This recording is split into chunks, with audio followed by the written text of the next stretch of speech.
Welcome back, ladies and gentlemen, boys and girls, angels and demons and monsters and serpents, to Brothers of the Serpent podcast, coming to you not live from the 10 by 10 by 10 tangent cube of science, nestled amongst the dusty bones of an ancient seabed high atop the Edwards Plateau. And this is a watcherless show. The watcher is out saving lives, not podcasting. Angels and demons and monsters and serpents. Angels and demons and monsters and serpents. Can't say it that fast. Angels and demons and monsters and serpents.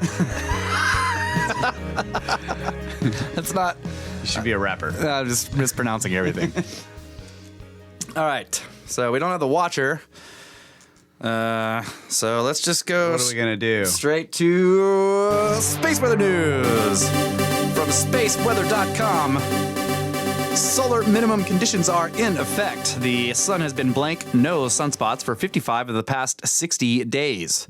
This is a sign that solar minimum is underway. During this phase of the solar cycle, sunspots and solar flares are rare, but we get plenty of holes in the sun's atmosphere and lots of extra cosmic rays. Solar minimum conditions are expected to continue mostly uninterrupted for the remainder of 2019. Also, green flash at sunset. For seaside photographers, nothing beats a green flash, that sudden pulse of verdant light at sunset as the sun vanishes beneath the ocean waves. Earlier this week, James W. Young was vacationing in Seaside, Oregon, so naturally he tried to catch the elusive flash. Got it, he says. At sunset from Ecola Park on the north coast of Oregon, a substantial green flash developed as the sun set into the Pacific Ocean, says Young. I caught it just beyond the Tillamook Rock Lighthouse using a telephoto lens in my Canon 1DX Mark II camera. The Oregon coast is a good place to find green flashes this time of year. Warm summer air overlying cold ocean water creates a temperature gradient in the coastal atmosphere. This gradient can have a magnifying effect on the usual prismatic action of the atmosphere, amplifying the green component of the sun's rays into an eye-catching flash. Yeah, that's cool. Really cool. You can see it. Oh. It's pretty cool. So right there, the line. Yeah, right after the sun goes below the horizon, there's this little this green prismatic flash. It's right on the, like right over the sun. It's not the whole sky. Right. Yeah, just a flash right as the sun goes down, right over the. So we can't see that from an ancient seabed. You have to be looking at a. Yeah, there needs to be water. A modern one. There needs to be water on it. Yeah. You got to have warm air and then the cold air coming up off the water. Yeah. Yep. So let's see. The solar wind conditions, 374.6 kilometers per second. And the density is 4.0 protons per cubic centimeter, which is why it's still a little hot. Blowing that cometary dust out of the solar system. That's right. So I have some listener communications here. One on the comments on Apple Podcasts from, I think this is Fighter Fidget. I'm just guessing. Fighter Fidget. And it starts out that it's titled, Hold up, wait a minute. Growing up, I always had a lot of questions. When I discovered Coast to Coast AM with Art Bell, I realized there was so much more, and I wasn't the only one asking why. I've tried to find a podcast that delved into all the random places my mind goes. No matter what your specific curiosity is, I promise you'll listen to a few episodes and be consumed by more. I came to this podcast mainly interested in space and physics. Listened to one episode with the Snake Stash, and now I ask everyone I know how the pyramids were built. Like, seriously, how? I don't know, and no one does. But it's nice to hear other people theorize and talk about subjects that most don't even consider. That's really great. Props to the stash. That's right. Came for physics, left with pyramids. That's what this is about, people. So I have an email here. Where is it at? Yeah, so this one is from Birch Driver. All right. It's called Stoked. He says, just found you guys having a great time listening in reverse. I hope that means episode numbers in reverse. Serb scans. Credit goes to the Grimerica podcast for my discovery of your show. So thank you to the Grimerica guys for that. He says, I find myself laughing and appreciating both y'all's thinking and understanding of big concepts, if not a little impatient with how long it takes you to get to the same thing I was thinking when some bit of conjecture is required in the dialogue. I do get super stoked when you finally do come to the same conclusion as me. Thanks. I have a BS in physics and a BS in product design. BS2 or bullshit squared, as I like to say. I read Forbidden Archaeology in '01 and '02. It was my bathroom book for 2 years. If you have children and a wife, you understand that they can't get to you when you're on the pot. I work out of the house from my place in northern New Mexico as an industrial designer. I am now a Snake Brother, if not yet a contributor. Soon, maybe. Thank you, B. Heck yes. Yeah, thanks, buddy. Appreciate the email there. All right, what do you got? How's it going, everybody? Hi. Hi, Mom. Yeah, so I wanted to make a thing out of this. Okay. So we are going to have our very first Storm Area 51 update. From SputnikNews.com. Creator of Storm Area 51 movement fears event could lead to military base slaughter.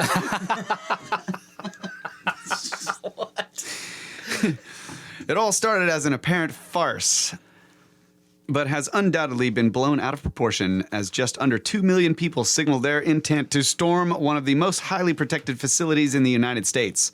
The man behind the ludicrous idea to raid the secretive Area 51 and, quote, see them aliens, has opened up on what will happen next to his viral campaign. It started out as just a pure stroke of imagination, just funny. I wanted to do something cool out there now that we have a bunch of people. This is a weird sentence. But I don't want anybody to get hurt, Maddie Roberts told KTNV Channel 13, Las Vegas. Roberts from California is concerned that some overly enthusiastic fans of the alien cover-up theory from Facebook expressed willingness to die for the event. He noted that he didn't want to turn the prank into a military-based slaughter and would like to see something educational, maybe music and art. That's what I'm working on.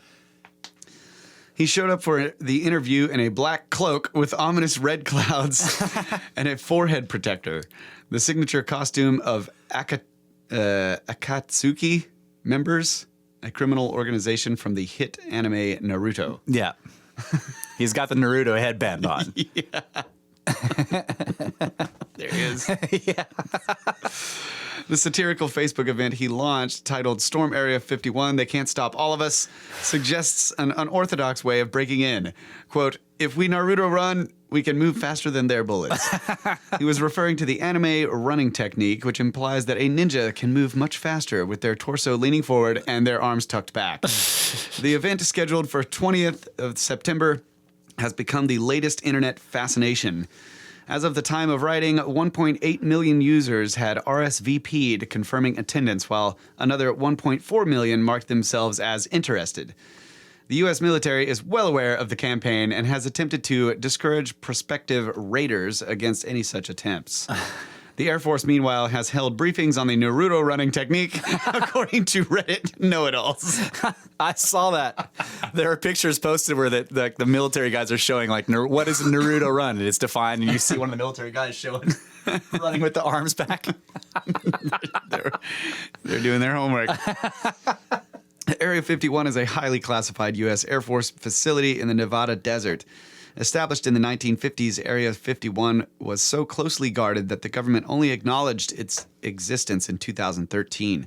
The base is believed to be a test site for top-secret aircraft and aviation technologies, including the U-2 spy plane in the 1950s and the B-2 stealth bomber. However, a long-running conspiracy theory suggests that Area 51 is where the U.S. government is keeping classified information about alien encounters or even the aliens themselves. So there you go, folks. That is your Storm Area 51 update. Thank you, Kyle. Back to you, Russ. Oh, man, that's awesome. Yep, that's our new soundbite for Storm Area 51 update. That's right. Which will be happening until the 20th of September. That's right. And probably shortly after that. That's right. So I got a couple of stories here. Okay, good. Let's hear it. See. This is just weird. From The Sun, thesun.co, Skeleton Coast mystery as 50 dead whales found washed up on remote beach in Iceland. The majestic pilot whales were spotted on the shore at Longafjordur on Thursday by a plane flying overhead. Pilot David Schwarzans said he and his passengers counted the whales as they were flying. There might have been more, he said. Some were already buried in sand. Officials believe the whales died as a result of dehydration. It is not completely understood why pilot whales become stranded in large numbers. Pilot whales are members of the dolphin family that can grow up to 20 feet long and weigh as much as 3 tons. They are often involved in mass strandings because of their social nature, according to the American Cetacean Society. Yeah, cetaceans are whales. Figured, but I don't know how to say that. They swim in really tight groups, but experts have said the mammals become confused when they enter shallow waters. It comes after 28 whales were found dead, and that's a link. Wow. On an isolated shore in New Zealand. 4 pilot whales had clung to life before wildlife experts were flown in by a helicopter the following day to assess the mammals. And then there's a bunch of pictures. So I clicked on that link, and here we go. Another story by The Sun. This is the 28th of November. Oh, updated 28th of November 2018. I didn't realize it was that That's old. okay. Killer whales. Mystery as 28 whales found beached on a remote Australian beach die, leaving experts baffled over why they became stranded.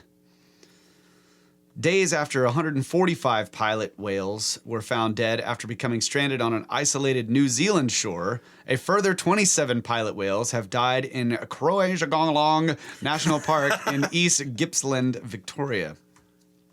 A humpback whale also died after becoming stranded on the Victorian beach about 310 miles east of Melbourne. Officials have issued a warning about increased shark activity in the area because they will want to feed on the rotting whale carcasses, reports ABC News. 4 pilot whales had clung to life overnight on Tuesday before wildlife experts were flown in by helicopter today to assess the mammals. But 2 have since died naturally, and the other 2 were euthanized, reports News.com. Environmental spokeswoman Gail Wright said officials have no idea why there had been a mass beaching in the area. She said, "It's a great mystery. They are scattered along the beach over a long distance. A team of experts will do skin scrapes and look for lumps on the whales to see if there is a pattern," Wright added. Incident controller Michael Turner suggested to AAP the pod may have lost their bearings, or one got sick and beached itself, and the others went to help as an explanation. It is understood the humpback whale died in a separate incident, but washed up on the same shore. The whale carcasses will not be removed by authorities. Quote, "They will be left on the beach as it was a natural event," Wright said, noting the response was in line with the department's protocol. Authorities plan to dig up another humpback whale carcass this week after it was buried at Colindina near Ocean Grove, since it was washed ashore on November 15th. The remains will be removed after concerns were raised by locals it would draw sharks to the area. The Victorian Fisheries Authority is monitoring the area for shark sightings. Don Love, a local dive group spokesman, told ABC News that sharks travel long distances to feed on dead whales. Quote, "If they are in the water, the carcasses, the sharks will definitely be there." A member of the public first reported the beaching to the Environment Department on Tuesday. It comes after the deaths of 145 pilot whales, which had become beached on Mason Bay, Stewart Island in New Zealand's far south. Half of the whales had to be put down due to their poor condition as they were found half buried in sand at the weekend. And on Sunday, rescuers rushed in to aid 10 pygmy killer whales that had marooned at 90 Mile Beach in North Island. Conservation workers and volunteers in New Zealand managed to refloat 6 surviving stranded whales on Tuesday, and were hoping the animals would soon swim away into deeper water, reports Associated Press. On Monday night, crews transported the remaining animals on hay-lined trailers to the Rarawa Beach on the opposite coast of the peninsula, where the sea conditions were calmer. The trip took about an hour, said Department of Conservation Ranger Jamie Werner. The whales were then placed on a tidal stream to relieve the pressure on their bodies, but Werner said the mammals became too buoyant and were moved onto the sand, where volunteers kept a vigil through the night, regularly cooling them with water. He said about 200 people showed up to help save them, and groups of a dozen per whale lifted the animals into the sea Tuesday morning and refloated them on the high tide. Unfortunately, 2 of the weaker whales beached themselves again. Quote, they were calling to the other whales in the pod, and they were coming back in. So we made a quick decision to euthanize them. It's actually phenomenal to see how in tune they are with each other, Werner said. The remaining whales were swimming about 400 meters off the shoreline on Tuesday afternoon and would continue to be monitored until they swam into deeper water, their natural habitat. Yeah, I was going to say a lot of times when people manage to get them back in the water, they just beach themselves again. Yeah. Yeah, I just found that really interesting. Yeah. And there's a lot of pictures, and they're just strewn for Yeah. as far as you can see down this beach. weird. But I'm sorry, I was like, when I clicked on that link, I didn't actually look at the date of the story. That's all right. So I was like, what is going on? Yeah. So it mentioned the sharks and the feeding and stuff. There's this this is a bit of an aside, but it has to do with whales.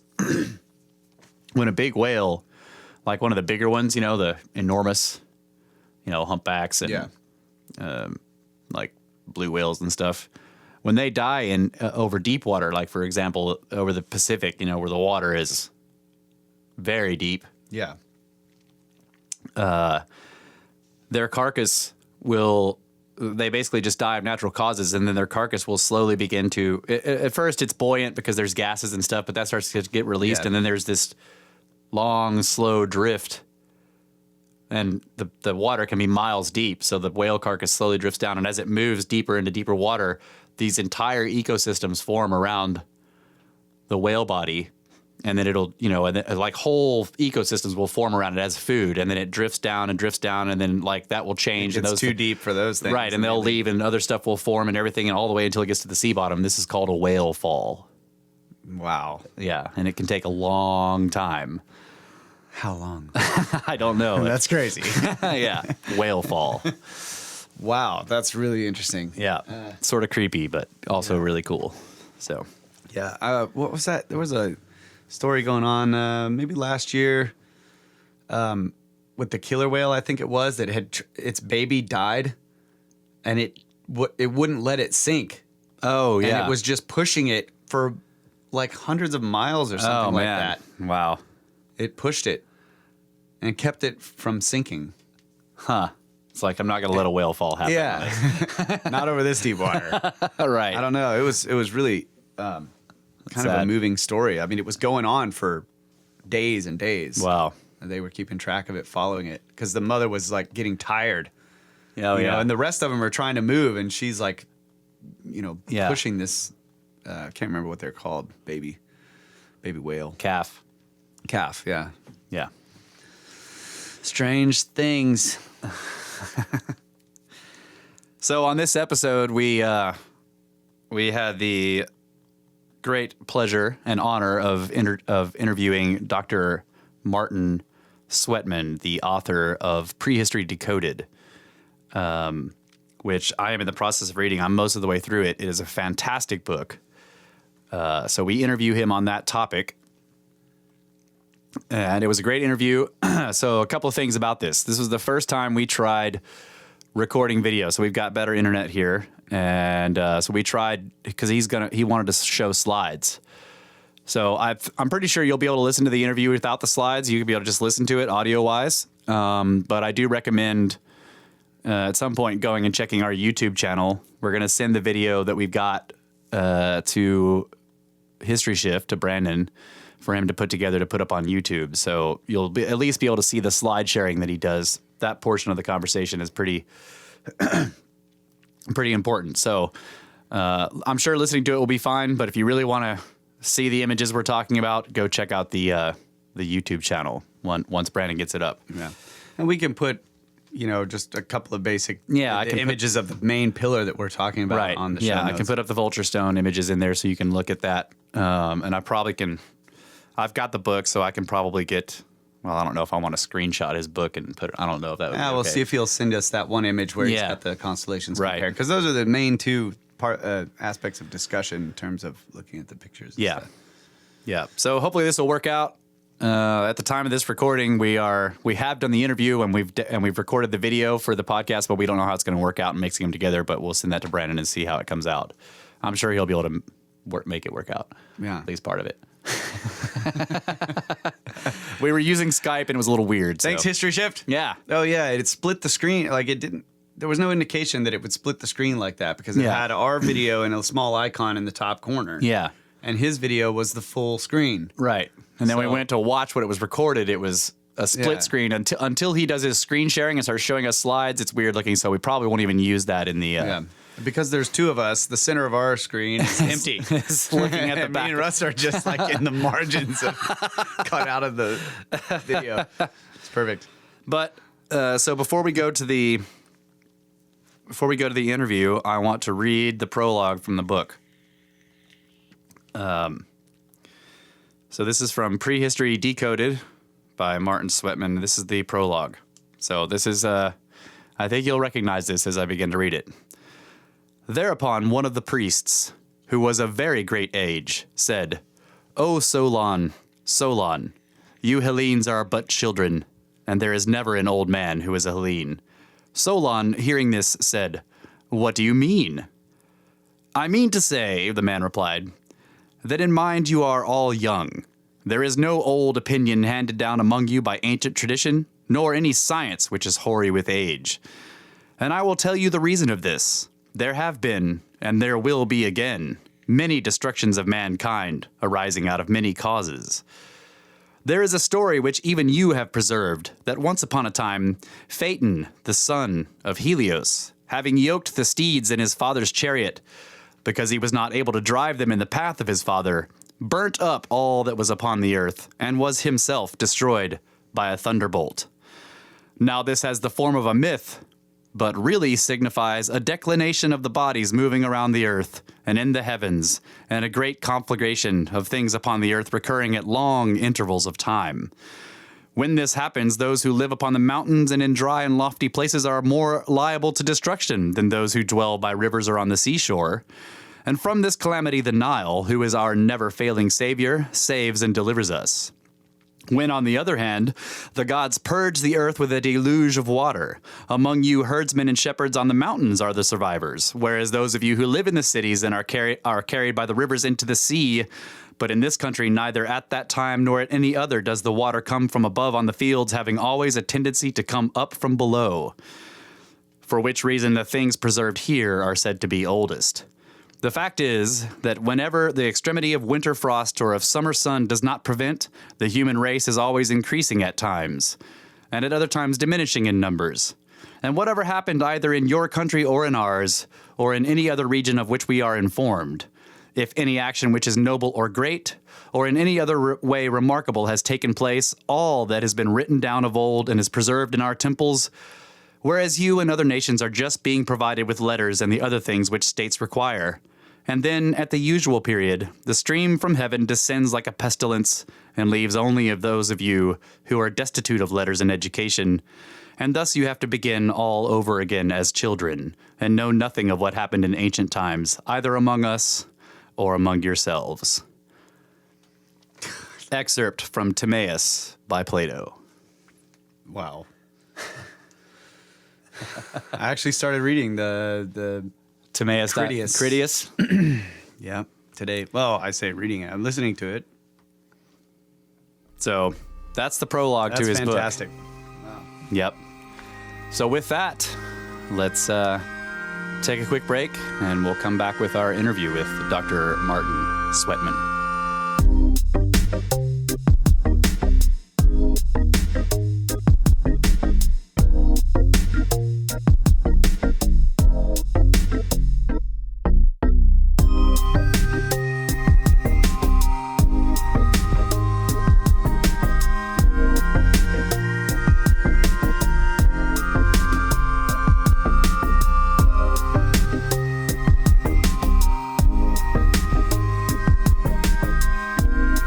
So we are here with Dr. Martin Sweatman, who actually has a PhD in theoretical physics but which is one of our favorite subjects on the show. That's true. But he just happens to be looking at our other favorite subject for the show, which is ancient mysteries. So we definitely decided we have to talk to this guy. So, hi guys. How you doing, Martin? How you doing, man? Welcome to the show. I'm very well, thanks. Yep, Yeah. Thank you. Thanks for coming on. Yeah, we really appreciate it. Oh, thank you for inviting me. It's great. Yep, and it was kind of a short notice, and you were just like, heck yes, let's do it. So that was awesome. So I want to ask you, and I'm sure you've told this story before, but give us a little setup of how did you get involved in this particular research where you wrote the book Prehistory Decoded? So, I mean, I've been interested in these kinds of things, my whole life, really. All sorts of mysterious things, whether it's ancient archaeology or whatever. But I think I became aware of Gobekli Tepe specifically. I need to keep pronouncing that correctly. Gobekli Tepe. About when it was first released to the public, I think that was 2004, and I thought, well, this is very, very odd, like everyone else, I think. Yeah. So that got me really interested in it. And I was following developments, reading papers, reading books, and of course then Graham Hancock's book Magicians of the Gods came out, and that was really the key, because in there he talks about Pillar 43, or the Vulture Stone as it's often called, and kind of began the decoding of that pillar with the animal symbols and relating them to a few constellations. Right. And so I could see then that, okay, that's curious, because it looked pretty good to me. It looked like a pretty good fit, but in sort of statistical terms, it wasn't enough. And I think as a scientist, I wanted to just check if this really was going to work out, or whether this, could easily have been coincidence.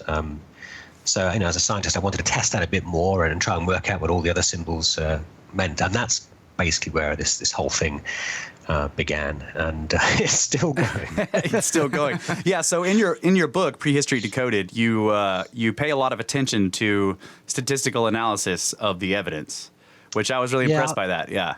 I like that. You're not just saying like this looks like this and that looks like this, so that's probably what it is. You're like, no, let's actually go through the probabilities of could this be something else, and then you just lay it out, like what are the numbers, and then you have a goal for a statistical likelihood that you're looking for, and you keep approaching that goal as you go through the book. And I just found that that particular part of it was really fascinating to me.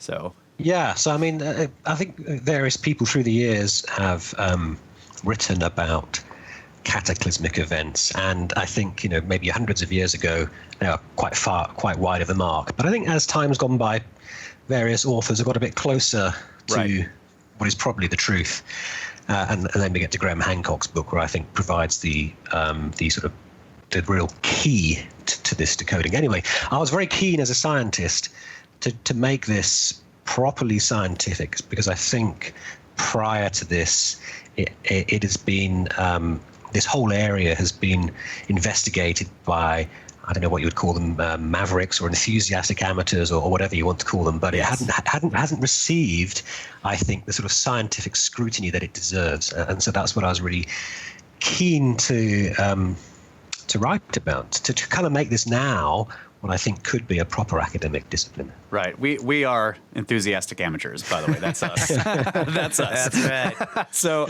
it was really great to go through your book and see. You're like, okay, so I come from this scientific background, and here's how we do it in physics, and here's what we're looking for. Like you went through so looking for statistical probability is this the Higgs boson?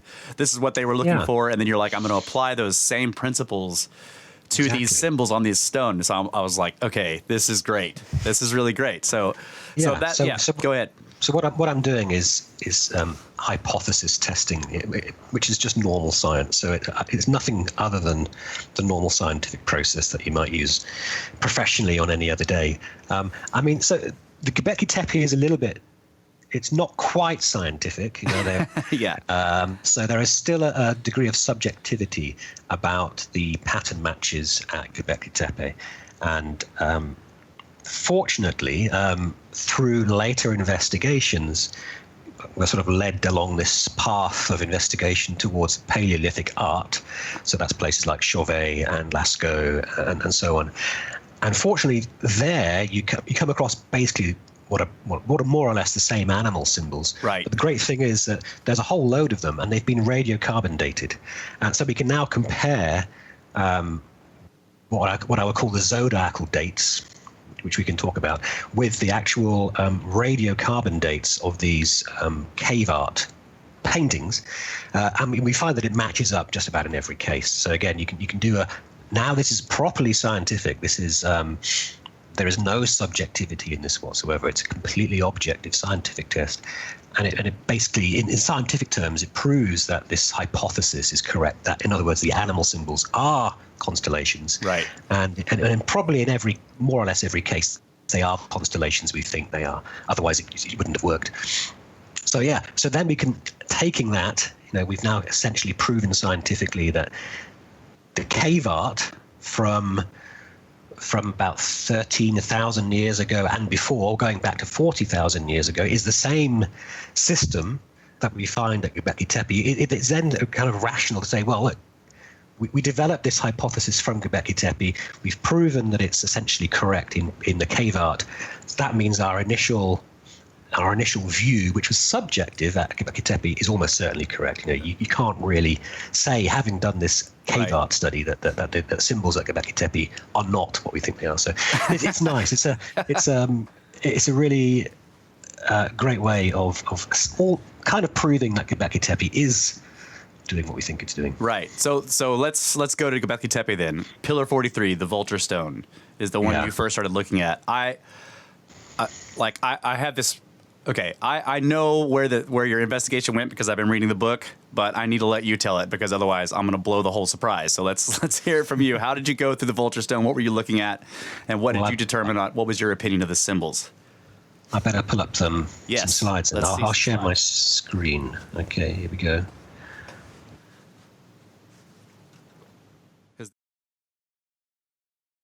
Because I just want to say, this was one of the parts of the book where I got to that part and I was just like, holy shit.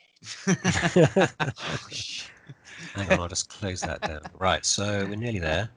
Let's see if I can get a good picture. I think this is... Okay, this is fairly clear. Yes. So this is a drawing of Pillar 43, obviously, that I've copied. And this is comparing it to a region of the sky around the Scorpius constellation. Yeah, so you can match. I mean, the Scorpius constellation and the Scorpion symbol are obvious matches, and that's what kind of started this whole thing off. So in Graham Hancock's book, he makes that association. In fact, he talks about in his book that he saw this in a letter from someone called Paul Burley. So it's really Paul Burley's, at least as far as I know, unless there is some prior art before that. Anyway, you can easily match the Scorpion with Scorpius, and then it's a case of going through the constellations, the same constellations that we have today, and sort of matching them and saying, wow, look, that looks like the vulture or eagle, whatever this is, and Libra, this could be interpreted as perhaps a duck or a goose, as this symbol seems to be. And then you've got Lupus, which is the dog here, which looks a bit like this dog here, and so that's the kind of initial stage. And then again, in Graham's book, he thought that, and so did Paul Burley, who wrote him this letter, that this was the sun on one of the solstices, and therefore this was encoding a date using precession of the equinoxes. Right. And so this is, I've sort of taken a date 10,950 BC and shown where the position of the sun would be relative to the constellations here. So that was in Graham's book, he had already figured out that, and Paul Burley had figured out that the eagle vulture is probably Sagittarius, the scorpion is obviously Scorpius, and I think Graham thought that perhaps this figure up here, this kind of strange bird with sort of fish figure, might be Ophiuchus, even though it's in slightly the wrong place. Right. So that's where they'd got to, and that's what interested me, because I could see that, well, actually that's pretty good. It could be coincidence, but that's where I wanted to dig deeper. And so then I began looking at the other symbols, and we saw that Lupus matched, and we saw that Libra seemed to be a good match. And then I wondered what these shapes up here might be, these handbags, and what so-called handbags, right, and these little animal figures might be. And actually, I didn't know. I was kind of stuck at that point. And so I was talking it through with my wife one evening. I was saying, what do these handbags mean? And then at that point, she likes handbags. She got interested in the handbag. And I was, I was explaining to her that why, what these animal symbols might be, and why this was probably representing the summer solstice and not the winter solstice, as Graham Hancock had suggested. And so my wife immediately said, well, maybe these are the other three. So the other three solstices and equinoxes. So that was actually her idea. And I thought, well, that's a really nice idea. If it works out, let's check. So I need to find another slide now. So when you compare those three little animal figures with the constellations they should be, supposing that this is, it would be the winter solstice. I think this would be the spring, and that would be the autumn equinox. Let's have a look if I can find the next slide. Here we go. So here we're comparing the figures at the top of the pillar with the constellations that they should be if we're reading this correctly. And you can see this sort of bending bird fits very well to Pisces, that this what I think looks like some kind of charging or headbutting ibex looks a bit like Gemini, and this kind of down crawling creature looks a bit like Virgo. And at that point I thought, wow, okay, this is serious now. This is beyond, I think, beyond coincidence. So these are different ages? No. So or different times of the same year. Right. So yes. I'll just go back to the previous slide. That's a pretty cool way to represent those are the sunsets, and those are the symbols behind the sun. Yeah. Exactly. Yeah. So this is recording the position of the sun on the summer solstice, I think. And didn't you hold on a second? Sorry, didn't you determine that they were doing it at sunset instead of sunrise, and it's because the symbols aren't upside down, something like that? Exactly. Okay. It has to be sunset. As you can see in this picture here, here's the ground at the bottom. Right. And actually, this is heading. The sun is going down at this point, so this is corresponding to the way that the constellations are oriented at sunset. If you'd done this at sunrise, the constellations would be upside down, and then they wouldn't look like fit very well to these. Yes. No, that's right. So they must have been more like us. They were always awake when the sun was setting. But not necessarily. No one wants to wake up at 4 a.m. to try to figure out. They were sleepyheads just like we were. Yeah. Probably teenagers. Probably right. So we talk a lot about precession on this show, and so the reason why this part blew my mind specifically, I agree with you. I've looked at the quote unquote handbags thing, and I'm like, well, they don't really look like the other quote unquote handbags because they're offset. They're kind of there's the handle, and then it's sort of the bottom part is too wide, and they look, so if it's a handbag, it's poorly done. And then there's all these animal symbols that seem to be stuck behind them. So when you were like, okay, these are just showing us the other 3 astronomical days of this same setup, except those are the ones for the equinoxes. That's right. This is all the same year. Brilliant. That's the summer solstice. That's the winter solstice. That's the autumn equinox constellation, and this is the spring equinox constellation. And this presumably then must be a sunset. Yeah. Right. Yes. That's the sunset with the landscape in front of it. Yeah, that's freaking awesome. That was the part where I was just like, oh my god, you solved the man bag problem. Yeah. I see that. I mean, the man bag thing is. It's really quite popular, isn't it? I think there are lots of people very interested in it. Yes. I mean, it still could be the case that those handbags that we see much later are in some way derived from these very early symbols. I mean, I'm not saying they are. I'm just saying they could be. We shouldn't rule it out. Yeah. I love doing that. Like you find one connection and then you start applying it. You look at all of the other things again with your new set of eyes. Yeah. And maybe some of these Sumerian carvings where they're holding these sunsets will actually tell us something astronomical. Yeah.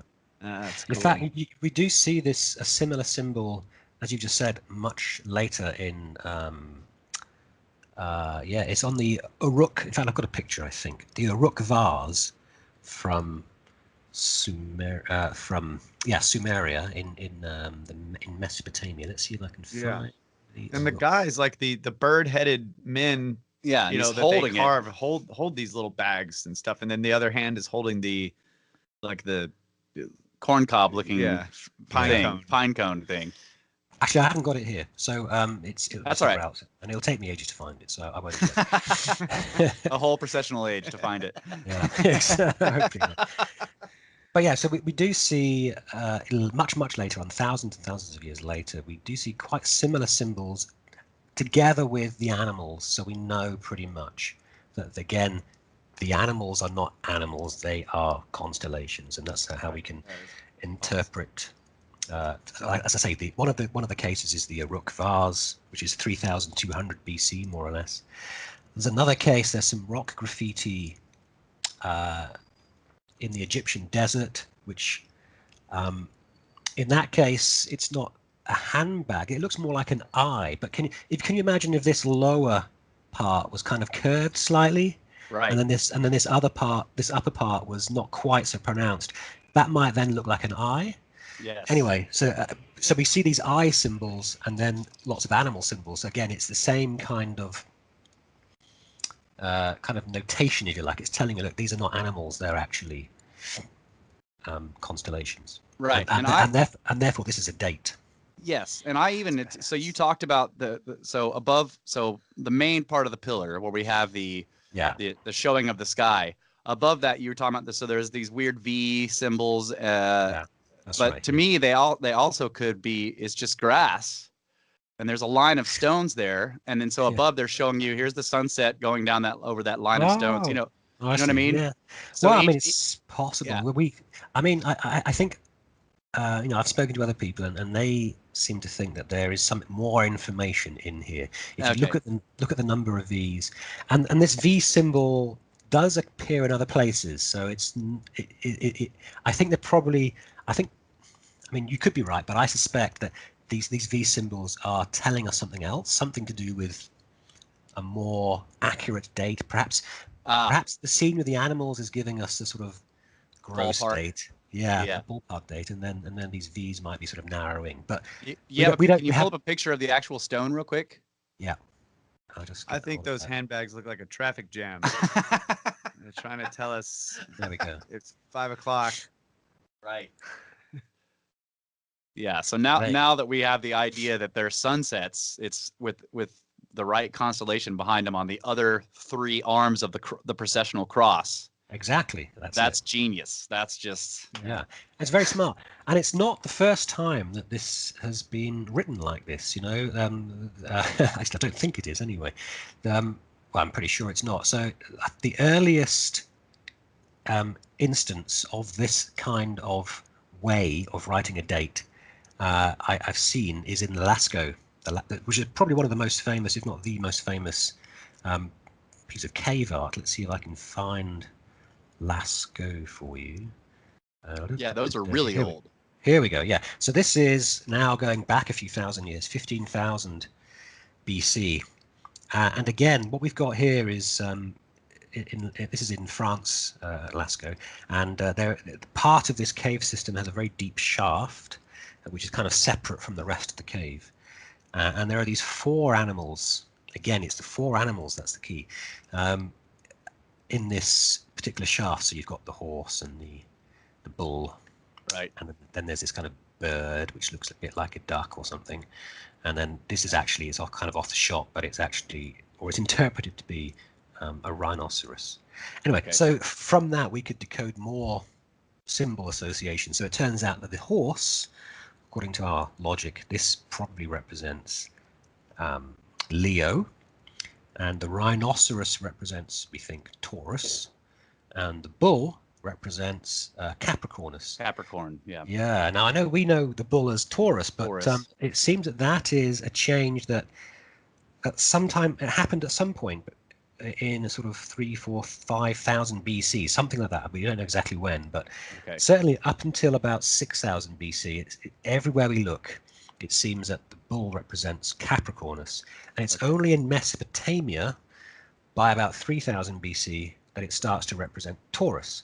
And of course, we get our constellations from the Greeks, who got theirs from Mesopotamia. So we're looking at the Mesopotamian we're familiar with the Mesopotamian zodiac, System. Yes.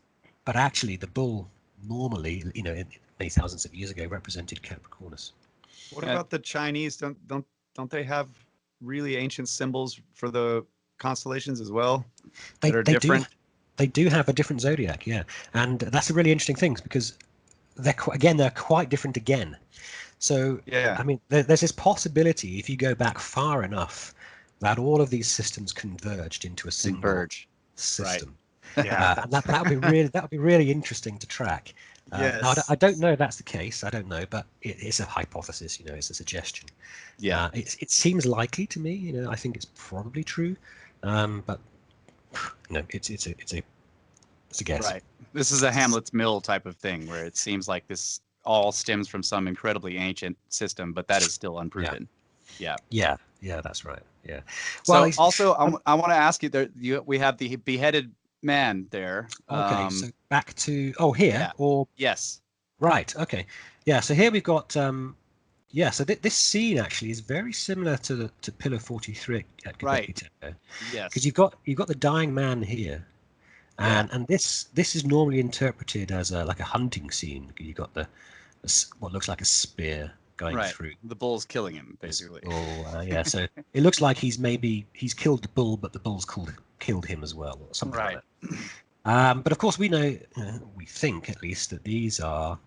Well, we know that we kind of proven scientifically, in a sense, that the animal symbols are constellations. So, assuming that the Lascaux shaft scene is no different, then these are actually constellations, and we can derive a date from this. So, it makes sense that these are constellations and not actual animals. Right. So in that case, what does this spear mean, and why would there be a dying man? Well, if we go back to So is the man also a constellation or not? No, I think. See, there's a man here as well on Pillar 43. Right, headless. He's headless here, and to my mind, this just means that he's dead. Yeah.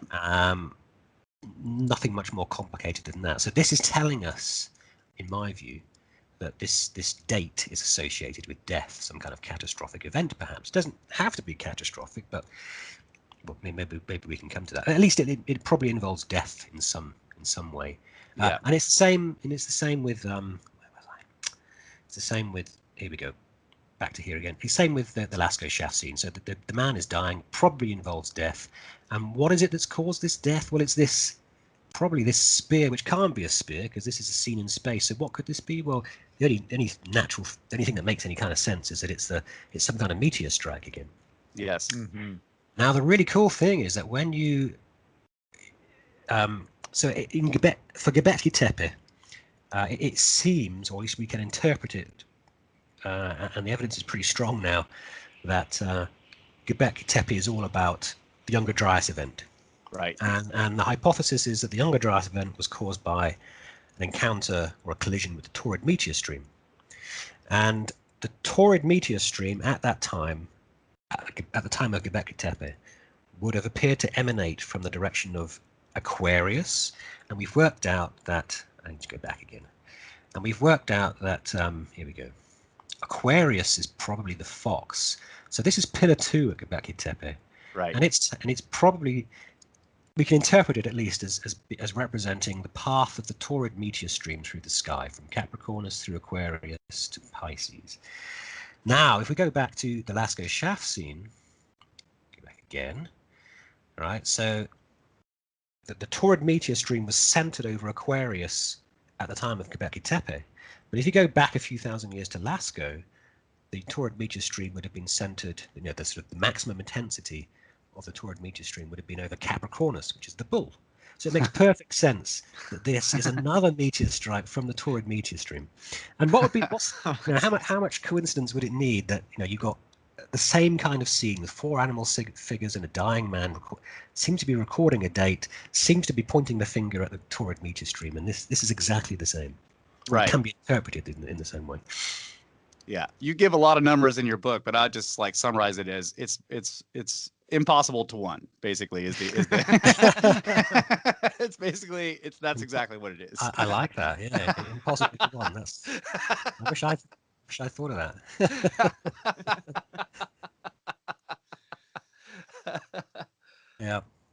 Yeah, that's basically it. I mean, when you work out all these coincidences and you try and do a proper job of the statistics of, what is the chance of all of these things occurring together, assuming that they are completely chance, or they're occurring completely by chance, and the probability comes out to be something in the realms of quadrillion, something in the realm of 1 in a quadrillion chance of this all happening.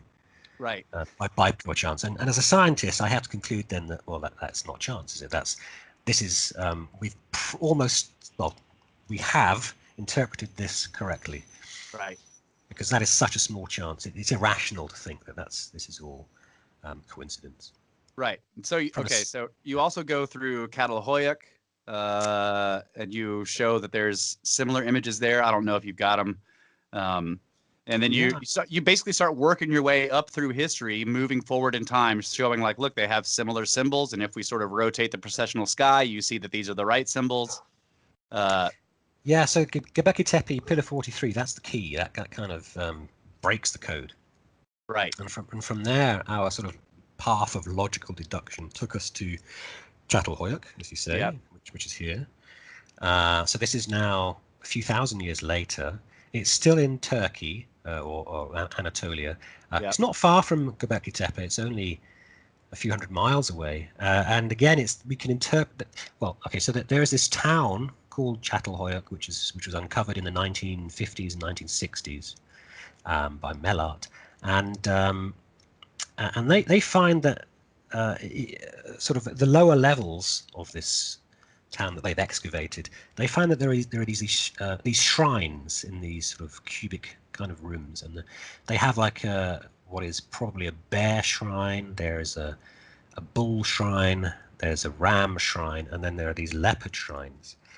And again, they only find these 4 types of shrine within this sort of section of levels, which basically corresponds to a certain time span. So they only find these 4 types of shrine, and again, that from that we were able to deduce that the sort of feline, or leopard in this case, symbol, that probably represents Cancer. The ram probably represents Aries, just as it does today. Yeah. The bear probably represents Virgo, just as we see at Gobekli Tepe, and again, the bull is Capricornus. So again, we were able to deduce a few more symbols from there, and then from Çatalhöyük, I think from there it was to the Lascaux shaft scene, which I've described already, and then we had essentially derived from, logically derived at least, an entire zodiac. Yes. The 12 signs of the zodiac, and that's at that point that we could then compare our zodiac using precession of the equinoxes with the radiocarbon dates of a few dozen of these paintings, cave art paintings, and we could see that. Yeah, I can even show you a plot. I'll try and explain that, and we see that that all matches, that all agrees very well. Let me see, where would that be? Here we go. Right, so this is quite a complicated plot. What's it showing?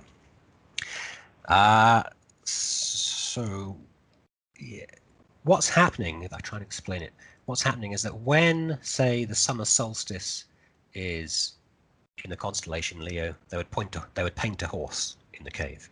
When the winter solstice was in the constellation Virgo, they would paint a bear, because the bear represents Virgo, and so on. And so what we can do is compare our predictions for the ages of these paintings based on the zodiac with their actual ages based on radiocarbon measurements. And so that's what this plot is doing. It's comparing our predicted age for that symbol and the actual radiocarbon age, and it's looking at the difference in those predictions. So this is the difference in years between what we think it should be and what it actually is. Right. And so each of these dots corresponds to a different cave painting of an animal, and you can see there are lots of dots. Yeah. Now it turns out that for various reasons, well, I could explain this, but I'm not sure I've got time here. But we have to throw away the data where the uncertainty or the error in the radiocarbon measurement exceeds roughly about 1,000 years or so. And so that corresponds to all these open triangles. So we can basically throw those open triangles away. There's a few other symbols that we have to get rid of as well because they're inconsistent with each other. And what we're left with at the end of the day are these black circle symbols. And when you, so this is like, if you like, this is the data that we can actually use in our analysis. Yeah. And when you actually work out what is as you can see, all of these, or most of these black circles are below some kind of line which I've drawn in here. Right. And that in itself, you can see they should be scattered all over this plot. If we're wrong, then there's these points, these black circles should be everywhere over this plot. There should be no correlation, we call it. But It turns out they're not. They're almost all of them are in this kind of lower half of this plot. Right. Closer to being what you would assume they were based on the symbolism. Right. Yeah. That's right. So closer to this difference in the radiocarbon and zodiacal ages being 0. Yeah. And so we can work out actually the statistical probability of that. It's about 1 in 500 million, roughly. So, 1 to 1 impossible. Yeah, that's what I'm saying. Exactly. Yeah. So when you put that together, this is a completely objective. When you put that together with our subjective probability, which I obtained just by sort of matching by eye the symbols at Gobekli Tepe of about 1 in 140 million, well, you put those together and you've got something in the region of hundreds or thousands of quadrillion, basically 1 in, as you said, 1 in impossible.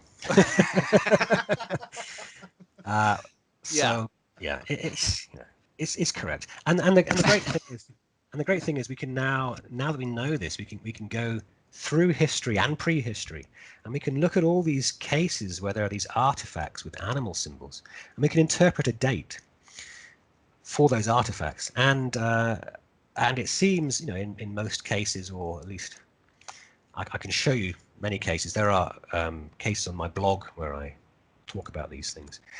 It works. It seems to work that the sort of age predicted by our zodiac agrees with the actual date of that object.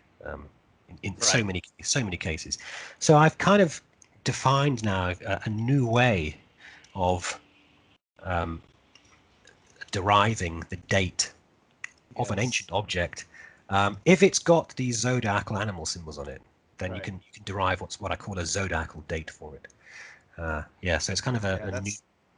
That's really awesome, man. I was just thinking that, like, where has this type of method been in archaeology? That's why I think it's great to have to open up the storytelling aspects of archaeology to all the scientific fields. Yeah, because the archaeologists are good at their excavating methods. Yeah, they're good at preserving the artifacts that are in the dirt. But in my opinion, they're not the greatest at putting all of the pieces together. You need other skill sets to be able to really try to get an accurate story out of it. Yeah, I think you're right. I think part of the issue is that many archaeologists and prehistorians, they're kind of limited or hamstrung by this view that there have never been catastrophes, calamities over the course of human civilization or human development. And so starting with that kind of filter, they filter out quite often, what is probably the correct, in many cases, what is probably the correct explanation for some observations. And so they're left actually with trying to make up a story to try and piece things together, which doesn't really work very well in many cases. Yeah, right. So you another big part of your book, which I was thoroughly enjoying, was your analysis of the Younger Dryas Impact Hypothesis, the work of the Comet Research Group, the work of Klube and Napier on the Taurids, the injection into the inner solar system of an enormous comet a long time ago. That's right. I can see the image there. Can you sort of talk about the? I could see it. It's number 48. The one. Okay. Yeah. All right. So so this is the Klube and Napier theory of a giant comet has probably, almost certainly, entered the inner solar system a few tens of thousands of years ago, and since then it's been decaying and breaking up, and causing havoc on Earth, because we collide with these comet fragments from time to time. And it's exactly that process that your conventional archaeologist will rule out in advance. They say, no, this never happened. Right. But the physics now, the astronomy is telling us, yeah, this must almost certainly did happen. Right. Now there are two really strong pieces of evidence that tell us that there was this giant comet and it broke up, and this is one of them. This is the zodiacal dust cloud. So when a comet enters the inner solar system, several things can happen. Either it can just fly out again, which is what often happens. Occasionally, it might become trapped somehow because of interactions with the large planets like Jupiter and so on, and various other reasons. The comet can get trapped in the inner solar system, so it can orbit in the inner solar system for quite a long time, tens of thousands of years, perhaps. And whilst it's in the inner solar system, because it's closer to the sun, it gets heated up more, and so it starts to decay, and eventually, this any comet that this happens to will decay to dust. Right. So this is what comets are made of. That they're made of basically bits of dust and volatile, ices, basically, so it could be carbon dioxide or water, but in the form of an ice. Right. So this ice glues together all the dust in the comet. But when the comet's close to the sun, these volatiles, these ices, they sublimate or evaporate off, and the dust gets released, and it's that you're looking at. So it's just like when you enter a dusty room where you can see the sun sort of bouncing off all the dust in the room. It's exactly the same effect. We're looking here at the dust being reflected by. So we're looking here at the sun's rays, the sun's light being reflected off the dust, which is left behind by comets in the inner solar system. Now, what we don't immediately know from this is whether all of this dust is from a single object. It could be that there are lots of small comets that have made this dust. But if you look at, again, this, you then have to go back to the astronomy and say, well, where can these comets have come from? And to create this amount of dust, this is actually a lot of dust. To create this amount of dust, this dust is equivalent to something like a 35 to 75 kilometer comet. If you kind of pack it all together. Right. And the only place where that essentially means that this comet will have come from the outer solar system. Well, it has to come from the outer solar system anyway. But when people have studied the distribution of comets in the outer solar system beyond Jupiter, and they find that the dust that we see in the inner solar system should be dominated by the occasional entry of a very large comet. In other words, according to the astronomy, based on our current observations of comets in the outer solar system, we expect lots of these comets to enter the inner solar system, but most of them are going to be small. But they hardly matter. What matters is the very large comets. They dominate the whole system, and it's those large comets that we can expect to leave most of the dust behind. And so because this is such a large amount of dust, that's one reason for thinking this came from a single object. Right. Now, Isn't it true that most of this stuff, like in terms of astronomical ages or even geological ones, it doesn't last very long, period? That's right. So, and that's actually quite a relatively new way of thinking. So probably until about 10 years ago, I suspect, I think astronomers generally thought that this dust was due to asteroids from the asteroid belt, which is between Mars and Jupiter.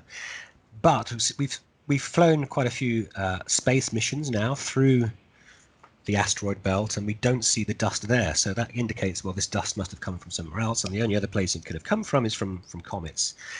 And you're quite right. So that means this is almost entirely, most of this is cometary dust, not asteroid. Right.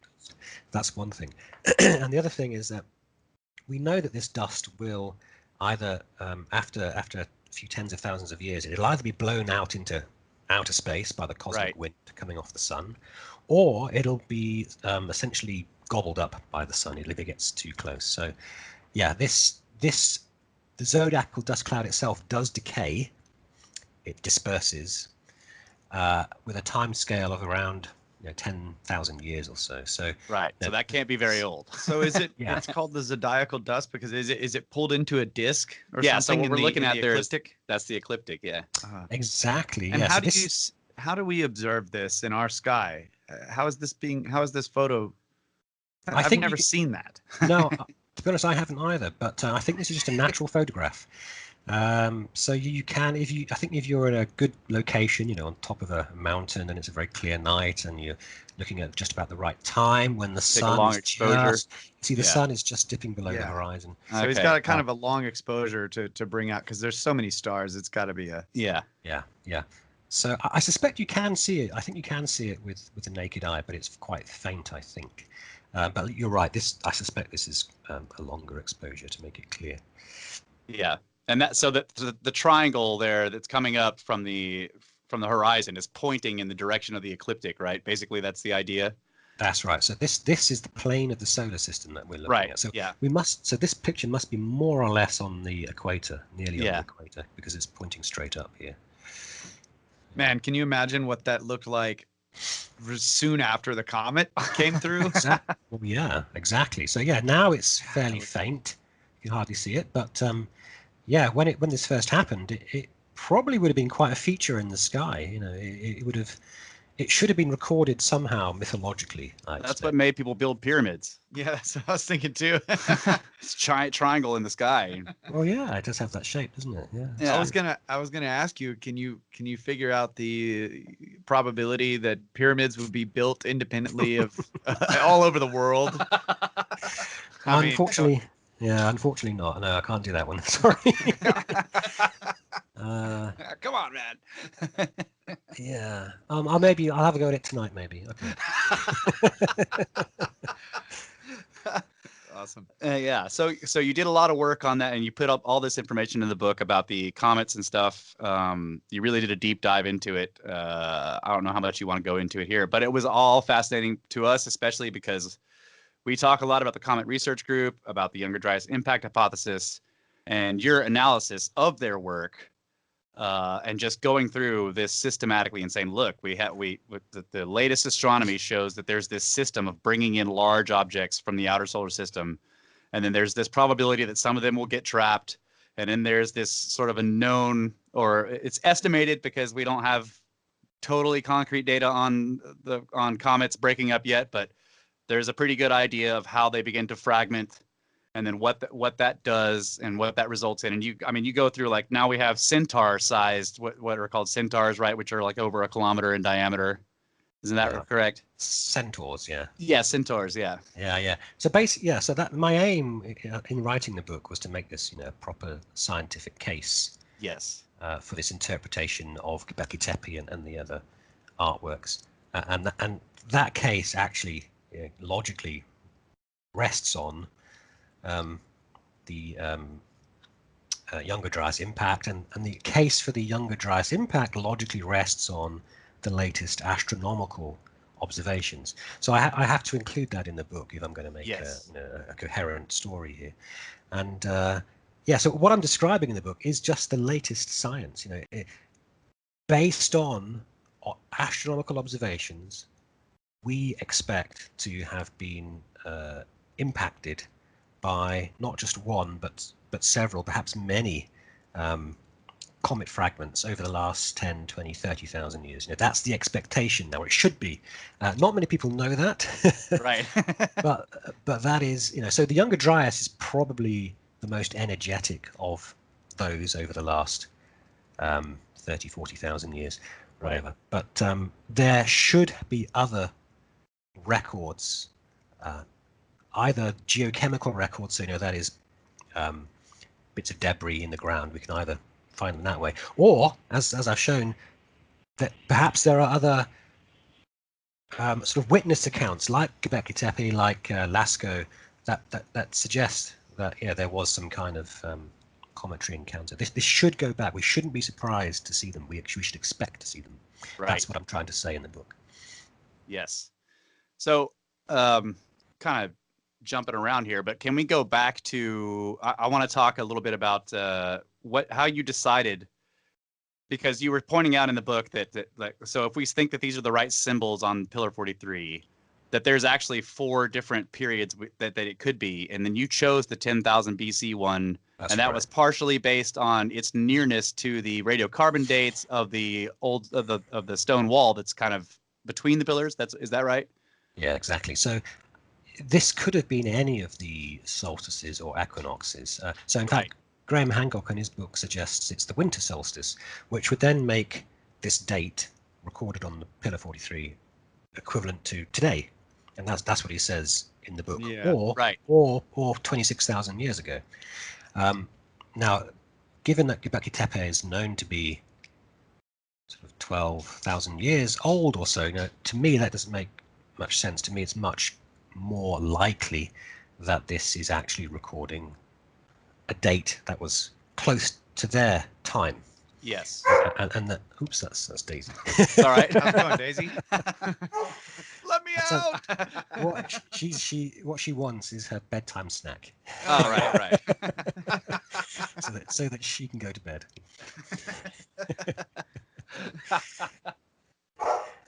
Yeah. Right. So you're gonna have to put up with this for a while, I'm afraid. No, but I think that's all right. That's right. I think that's brilliant. That it makes more sense. It seems more probable that would be the winter solstice. Is that what you're saying, or the summer solstice? Summer solstice. Yeah. Now, yeah. Now there's corroborating evidence. I mean, it's not just it is me saying that, but there is other evidence to suggest that's correct. So I think I've shown it already. When we go on to look at other pillars of Gobekli Tepe, if you want, we can take a quick break, and you can give her snack. Sure. It's not a problem. Let's do that. We'll take a break. We'll be right back. Thanks. Okay. Brothers of the Serpent podcast here with Martin Sweatman, talking about the Gobekli Tepe pillars and his new book, History Decoded. Prehistory Decoded. Sorry about that. That's right. Yeah. All right. So where were we? Corroborating evidence for Taurid meteor stream or Younger Dryas Impact at Gobekli Tepe, I think. Yes. So if you look at, I think the dating, how you arrived at the dating and stuff. Yeah.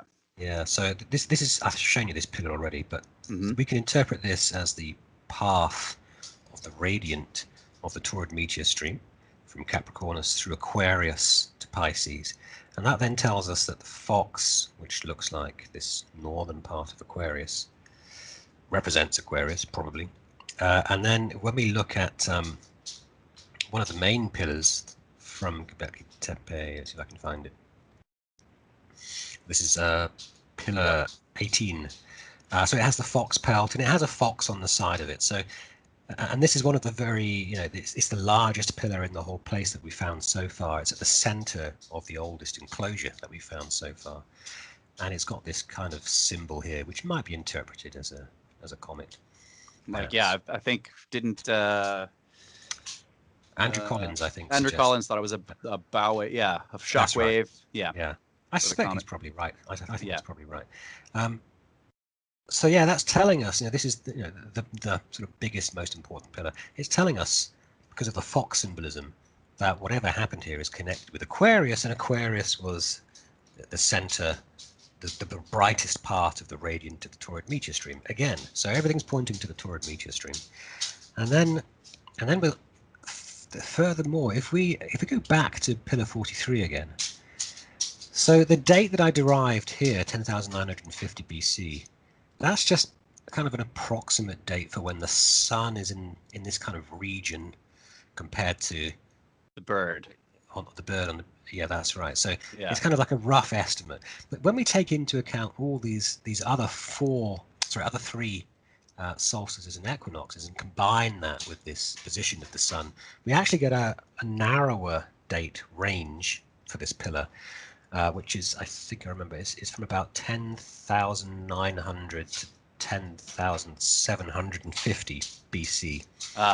And that is now a closer bracket around Younger Dryas Impact event. So the date of the impact event is thought to be about 10,850, something like that, within about 50 years. Yes. So yeah, basically, the date on this pillar is perfectly consistent within about 75 years with the known date of this event. So it's really quite close. So everything is pointing. And if you consider that the people who built the pillar built it after the event, Right. they were not building it during it. That's for sure. right. They would have been approximating the position. I mean, unless they had extremely accurate observations at the time that was passed on, so that they could create that pillar to say it was 75 years ago. Yeah. So I mean, still. We don't know how long after the event before this pillar was carved. We don't. Right. It could, like I say, it could be 75 years. It could be 1,000 years. If it was memorializing that time, then they would also be approximating the location. Is what my point was.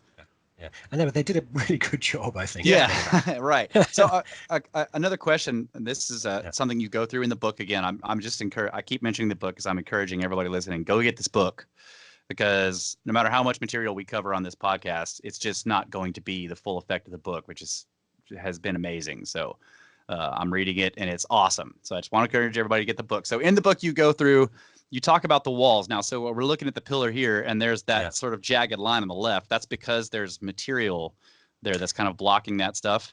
That's right. So this is where the pillar is embedded. I'll get a photo. Yeah. The pillar is embedded into the enclosure wall. So actually, this is an older one. You can see it's actually more of the wall debris has been removed since then. It's now, as you see in the drawing, it's now relatively clear. So that's this enclosure wall. So there are these 4 enclosures at Gobekli Tepe that so far circular enclosures on top of this hill in Turkey, and they've all got these pillars arrayed a bit like the the symbols on a clock face. They're kind of arrayed around these enclosures. So you have you talked about how the radiocarbon dating for some of the mortar of those rough circular walls is pretty close. What was the date? It was like 9,000 something. Well, yeah. So the oldest radiocarbon date is from this wall of enclosure D, and it's 10,000. It's about 10,000. Sorry, it's about 9,600 BC. So that is at least 1,000 years, probably about 1,300 years, more or less, after the Younger Dryas event. That's when this wall was constructed. Right. Now, but the pillars, they're embedded into the wall. So the pillars, presumably, logically, are older than the wall. Yes. We just don't know how much older. It could be anything from a day older to 1,300 years older. Right. And the thing about Gobekli Tepe is that so far, the archaeologists have only excavated about 10% or so, and there are some. As a post on my blog I put, I think it was yesterday. There has been some subsurface radar scans of the site. Yes. And so the archaeologists know that there are some even bigger structures still left to excavate at Gobekli Tepe. So this is not the end of the story. This is clearly, it's a very exciting find and amazingly important, but there is more. And it's going to be, I suspect, just as amazing and bigger, essentially, than what we've already uncovered. Right. And it might fill in, we can speculate, it might fill in that 1,300-year gap between the age of this wall and the date that I think is on this pillar. Right. But so you made a really excellent point in your book about those walls versus the pillars, and it was that like the artisans who carved these pillars obviously went to a great deal of trouble to make these both these low and high relief images on these pillars, and they would have been appalled at somebody building walls that covered up all the images that they were putting in there. That's so right. It's pretty good assumption that whoever was making the pillars are not the same people who made the walls, and that the walls were made later, and that the pillars were not intended to be covered up by those walls, because otherwise they wouldn't have freaking carved them all the way down below all that stuff. I thought Exactly. that was a fantastic point, which is basically an argument you were making, saying like this is why there's a discrepancy in the dating of the carbon dating of the wall material versus the pillar, what it seems to be showing us symbolically. Yeah, I think it's like you said. I think it's a good argument to suggest Yeah. that the pillars are older. And there's another argument as well, which is that some of the pillars have these kind of holes. You can see it just on that one there. Yes. That there are these holes sort of drilled almost through probably are drilled through through them. And at the moment, these if you look through the hole, you're just looking straight at a wall. So that's another reason why you might think, well, probably the walls either they weren't there or they weren't as big, Yeah. or that somehow these pillars weren't there originally at the same time as the walls. Like that maybe would have At been least a in the sun current dagger or something, like where the sun would shine through that hole, or Yeah, that's exactly, yeah, that's a possibility. Now, obviously, the archaeologists at the site, they don't interpret these holes as any kind of sighting hole. They have a different view. But So the other thing I thought of, the pillars are pretty narrow. A lot of them are socketed into the ground. But the discrepancy in dating from the symbology of the pillars themselves to the radiocarbon dating of the walls implies to me that what we're looking at is from the beginning of the Younger Dryas and then the end. Yeah. And it's possible that people at the end of the Younger Dryas, which was also a cataclysmic period for whatever reason, it was very destructive. Maybe they were trying to keep the pillars from falling down because there's earthquakes and who knows what's going on. Yeah, there'd be a change in the climate, so yes, maybe it would have got. Yeah. So yeah, we don't know exactly. Right. We don't know exactly who built the walls or why they built the walls, but why they buried it later. Yeah. I have an observation about this. Looking at these the sunsets. So if the one in the middle, the sun is shifted further to the left than the two on either side of it. Yeah. Right. So you could say if that was a sunset, you'd be looking west, and on the solstice, the sun is either going to be further to the left, and the equinoxes it would be further more in to the middle. right. Yeah. So maybe that's a clue as to whether it was winter or summer solstice, right? Because if you're looking west and the sun is shifted to the left, that would be to the south. Yeah. Yeah. So that would put it in the summer solstice if you were in the northern hemisphere. Is that right?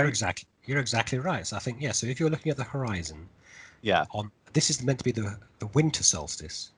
So the sunset would set, as you say, towards the south. So it'd be moved to the left as you're looking at it, which is exactly as you say, as it's shown here. Yeah, and then Now it's possible. I mean, that is, I hadn't thought about that. That's certainly a possibility. It could just be a case of the fact that this is quite a large animal, and they have to they had to shove it over there a little bit to fit it in. Yeah, I was thinking too that the bottom part of it being flat and with no features is maybe it's water that it's setting on, and then if you go below that, it looks like there's this grassy. Yeah.